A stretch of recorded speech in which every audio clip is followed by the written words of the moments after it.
Kalau ceramah kayak anjing gila, mencaci sana, mencaci sini, kiai dicaci, masyarakat digoblok-goblokin, pemerintah digoblok-goblokin, presiden digoblok-goblokin.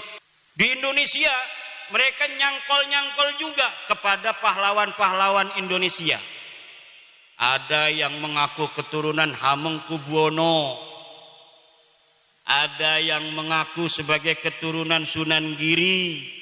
Jalur lakinya kami dari Balawi, jalur perempuannya dari Sunan Gunung Jati.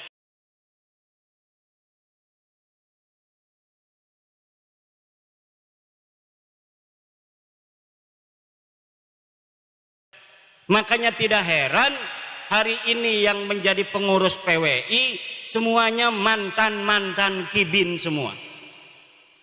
Semuanya kibin-kibin semua yang sekarang jadi pengurus-pengurus PWI. Kenapa? Karena mantan-mantan kibin lah yang tahu bagaimana Fir'aun, taktiknya Fir'aun, kesesatannya Fir'aun, dan kelemahannya Fir'aun. Itu Nabi Musa tahu karena Nabi Musa dididik oleh Fir'aun. Mantan-mantan kibin di seluruh Indonesia yang hari ini membentuk PWILS, Perjuangan Wali Songo Indonesia. Kenapa dia begitu semangat? Karena dia tahu bagaimana itu yang namanya Baklawi. Mantan-mantan kena dawir ini yang jadi pengurus nih. Kiai-kiai mantan kena dawir ini jadi pengurus dan jadi para kesepuhan PWILS. Muridnya kadang-kadang 2000, tapi dia bisa diakalin sama orang yang gak bisa ngaji. Jangankan ngaji kitab, itu Baklawi kadang ngaji Qur'annya aja dari kanan ke kiri. Bener ya, dari kiri ke kanan. Ini tapi dia bisa menjajah para kiai yang sudah hafal kitab Jurmiyah, hafal Fathul Qorib, bisa baca kitab Ihya, baca kitab Jam'ul Jawami, baca kitab Bukhari, tamat, dapat ijazah. Itu dapat dikalahkan oleh hanya orang yang mengaku sebagai keturunan Nabi, padahal dia bodoh, akhlaknya kemana-mana, tidak mencerminkan ajaran-ajaran Nabi, tidak punya kesantunan. Kalau ceramah kayak anjing gila, mencaci sana, mencaci sini, kiai dicaci, masyarakat digoblok-goblokin, pemerintah digoblok-goblokin, presiden digoblok-goblokin, apalagi polisi digoblok-goblokin, tentara digoblok-goblokin, padahal dia sama sekali tidak berilmu, baca Quran ngacak, apalagi baca kitab kuning. Kenapa bisa terjadi selama ini? Di sini karena ada penjajahan spiritual. Ada apa? Penjajahan spiritual yang dibangun di atas kebohongan dan kedustaan, cerita-cerita palsu, sejarah-sejarah palsu yang kemudian ditanamkan di kita orang-orang Indonesia agar mempercayai mereka sebagai keturunan Nabi. Pas ditanya mana dalilnya nggak punya dalil, ditanya kitabnya nggak punya kitab, ditanya tes DNA-nya melenceng kemana-mana. Jangankan sebagai keturunan Nabi, turunan Arab aja bukan.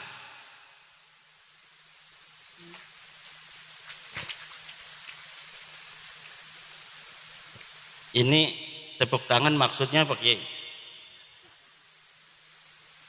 Ini tepuk tangan tuh maksudnya apa? Cocok? Bu, cocok? Setuju Bu? Habib bukan turunan Nabi, setuju? Sebelah sini Habib bukan turunan Nabi, setuju? Yang keras. Saksikan, udah 2 kali menyaksikan, orang Purbalingga sudah bersaksi. Sekarang merembet ke Banjarnegara. Ashhadu anna Baklawi laisu min durriyatin Nabi sallallahu alaihi wasallam. Ayo bareng-bareng. ashhadu anna Ba'lawi laisu min durriyati Rasulillahi sallallahu alaihi wa alihi wasallam. Aku bersaksi bahwa sesungguhnya Ba'lawi, Kabib bukan keturunan baginda Nabi Muhammad sallallahu alaihi wasallam.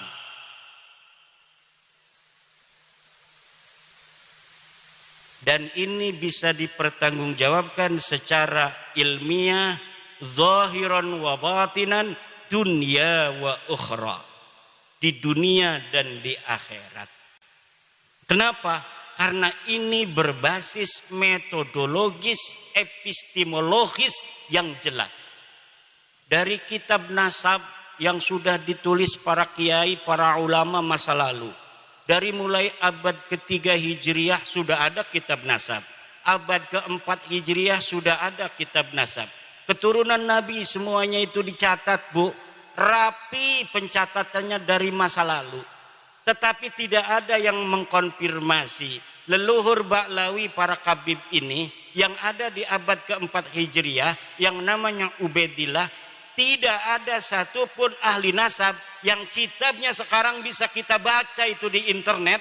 Karena zaman ini zaman kita bisa mengakses semua kitab-kitab masa lalu. Tidak ada satupun kitab nasab yang mencatat Ubaidillah leluhur Kabib-Kabib ini sebagai keturunan baginda Nabi besar Muhammad sallallahu alaihi wasallam. Kapan munculnya mereka ngaku jadi turunan Nabi? Padahal leluhurnya katanya lahir di abad keempat Hijriah. Mereka ngakunya baru tahun 895 Hijriah. 550 tahun setelah keberadaan orang yang diaku. Yang setelah kita lihat kitab-kitab sebelum abad 9 ini tidak ada yang mencatat mereka sebagai keturunan Nabi. Kalau kitab setelah mereka mengaku dikarang oleh mereka. Mereka mengarang kitab Al-Burqatul Musiqah tahun 895 mencatat kami turunan Nabi. Ada kitabnya sampai sekarang bisa kita baca. Nanti di abad 10 ada lagi kitab yang mereka karang. Namanya kitab Tuhfatut Talib. Mereka mencatat kami turunan Nabi. Ada kitabnya. Abad ke-9 Hijriah ada, 10 Hijriah ada, 11 Hijriah ada dicatat. 12 Hijriah ada, 13 Hijriah ada, 14 Hijriah juga ada. Sampai sekarang ada. Mereka dicatat turunan Nabi. Tapi mulai dari abad mereka mengaku, sebelumnya tidak sama sekali dicatat mereka sebagai keturunan Nabi. Leluhur mereka yang katanya wali, faqih, muqaddam, sahib, mirbat, semuanya tidak terkonfirmasi sebagai keturunan Nabi. Bahkan menurut sejarah, kitab-kitab sejarah yang dapat kita baca di Yaman, tidak ada di Yaman orang yang bernama faqih, muqaddam. Tidak ada di Yaman orang yang bernama Muhammad Sahib Mirbat.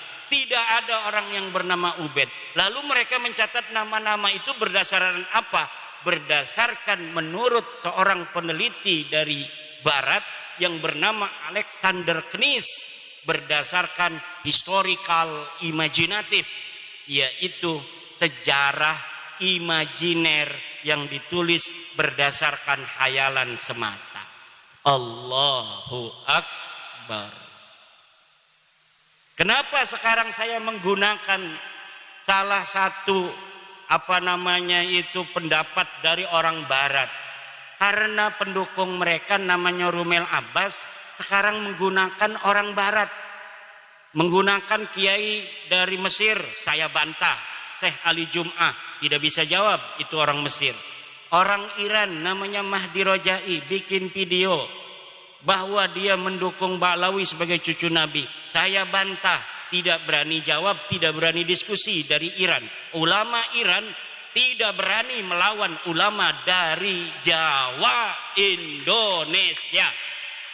Ulama Mesir tidak berani melawan ulama Jawa, Indonesia.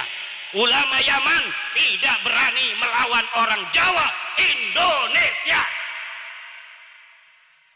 Siapa di dunia ini yang mau bela Balawi, silahkan daftarkan diri untuk melawan ulama dari Indonesia, putra Nusantara asli.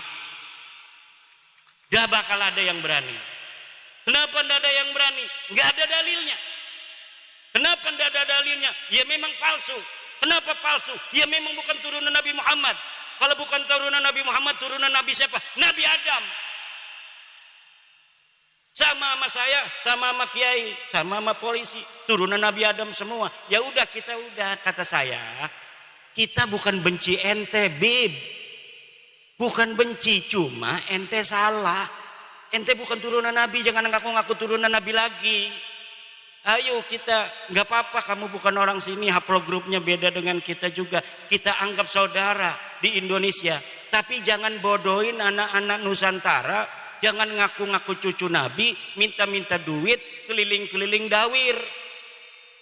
Jangan minta-minta duit sama pengusaha untuk membangun sesuatu, membangun pondok dan lain sebagainya, padahal buat beli mobil. Udah sadar bahwa ente bukan cucu Nabi. Nggak ada dalam kitab nasab, nggak ada di dalam kitab sejarah tes DNA-nya orang Kaukasus.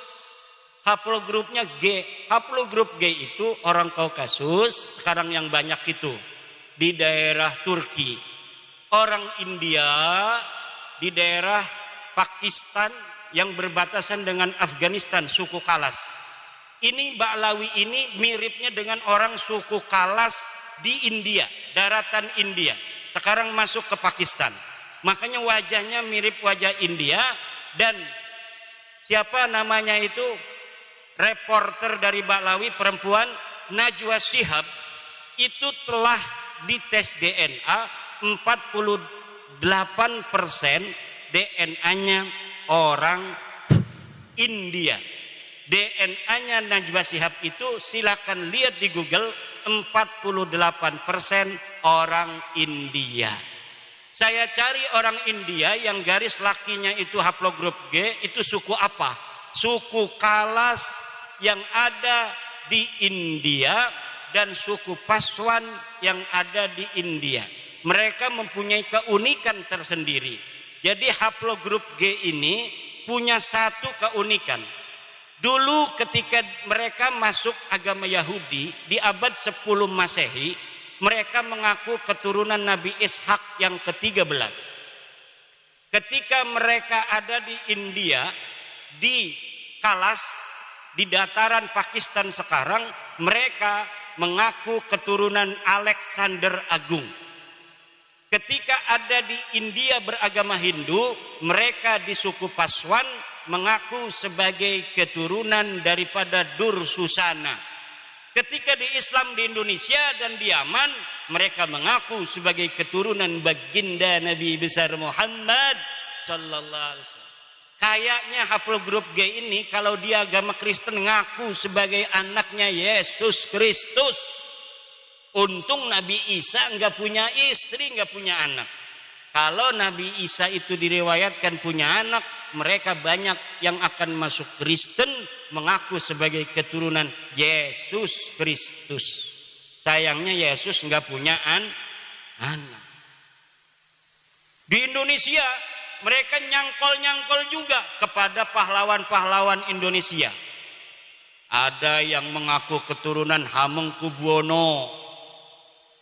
Ada yang mengaku sebagai keturunan Sunan Giri. Jalur lakinya kami dari Balawi, jalur perempuannya dari Sunan Gunung Jati. Ada yang ngaku ke Banten. Kebetulan saya ini salah satu nasabah di Banten sejak 2012. Jadi sudah agak hafal seluruh keturunan-keturunan Sultan Banten dan di mana adanya komunitas keturunan Sultan Banten. Ada seorang Balawi ngaku keturunan Sultan Banten dari ibunya katanya. Dari siapa? Dari Pangeran Mesir bin Sultan Ageng Tirtayasa. Saya langsung hubungi keturunan Sultan Mesir yang ada di Pontang, dekat dengan Kresek, masuk Kabupaten Serang. Betul nggak ada susunan nasab seperti ini yang dari keluarga pangeran Mesir. Ini bohong Kiai, ini palsu. Mereka mengaku keturunan Jogja dari Hamengkubuwono II. Saya teliti, saya konfirmasi kepada peneliti nasab di Jogja, palsu. Ngaku Sunan Giri, palsu. Ngaku apa saja, ngaku kiai, ngaku ulama. Masa ulama nggak suruh baca kitab dari kiri ke kanan? Selama ini yang dibicarakan berarti bukan berdasarkan ilmu, berdasarkan hafalan anak-anak mau tampil pidato itu. Mau tampil pidato dia hafalin gitu. Tapi ndak mondok, sehingga dia nggak paham. Ilmu itu bukan apa yang dihafal, tapi apa yang dipahami di dalam sukma, sehingga menjadi kebijaksanaan untuk menentukan sebuah hukum Allah Subhanahu wa ta'ala berdasarkan Al-Quran Al-Hadis, kemudian dialakohkan dengan wakil kejadian yang menyertainya. Itu namanya alim, namanya kiai. Tuh, kiai-kiai kita itu kenapa? Kiai kita itu pada tawadhu? Karena ilmunya itu rasihun fi qulubihim. Ilmunya masuk ke relung-relung jiwa, relung-relung hati mereka. Semakin banyak ilmunya kiai, semakin tunduk kayak padi. Semakin berisi dia semakin menunduk. Semakin ada orang menghormati, semakin dia menghormati orang yang menghormatinya.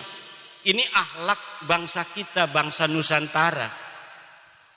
Tapi mereka kalau dihormati ngelunjak. Semakin dihormati, semakin yang menghormatinya dimanfaatin, duitnya diroyot, apa tuh istilahnya, diporotin. Kalau ada mukibin kaya, udah habis itu. Punya mobil Alphard diminta, kalau enggak kualat ente. Orang mengkritik mereka, kata Novel Anidrus, orang yang berani mengkritik Habib itu adalah dajjal. Tidak ada itu dalam ajaran. Orang yang mengkritik Rasulullah aja, Rasulullah nggak pernah bilang yang mengkritik beliau itu dajjal. Sahabat beberapa kesempatan diriwayatkan pula itu bermusyawarah dengan Rasul, bertanya, wahai Rasul, apakah pendapatmu ini berdasarkan wahyu, apakah berdasar pendapatmu sendiri? Kalau berdasarkan wahyu, kita harus ikuti. Kalau berdasarkan pendapatmu, bolehkah kami memberikan masukan apa yang seharusnya kita lakukan dalam perang ini? Itu aja Rasulullah. Apalagi manusia biasa. Manusia biasa itu Bapak Ibu, kalamuhu yuraddu wa yuqbalu qauluhu illa sahiba hadzal qabri. Kalimatnya, kata-katanya, pendapatnya itu boleh diterima, boleh ditolak, illa sahiba hadzal qabri, kecuali baginda Nabi besar Muhammad. Lalu ajaran yang mengatakan orang mengkritik Habib itu adalah dajjal dari mana? Kalau bukan dari ajaran Islam. Mungkin mereka punya ajaran agama lain yang tidak ada dalam ajaran agama kita. Dalam agama kita, inna akramakum indallahi atqakum. Seluruh manusia itu sama. Sesungguhnya orang yang paling mulia di antara kalian adalah orang yang paling bertakwa. Kata mereka yang paling mulia adalah kabaib. Walaupun tidak ibadah, walaupun tidak sholat, walaupun tidak alim, mereka tetap mulia. Karena kemuliaan mereka adalah zat. Sedangkan orang alim, kiai, polisi, presiden, itu sifat kemuliaannya. Kalau dia sudah tidak jadi presiden, dia tidak mulia lagi. Kalau kiai gila, katanya tidak mulia lagi. Tapi kalau kabaib, dia gila, tetap dia mulia. Kenapa? Karena di dalam dirinya ada darah Rasulullah.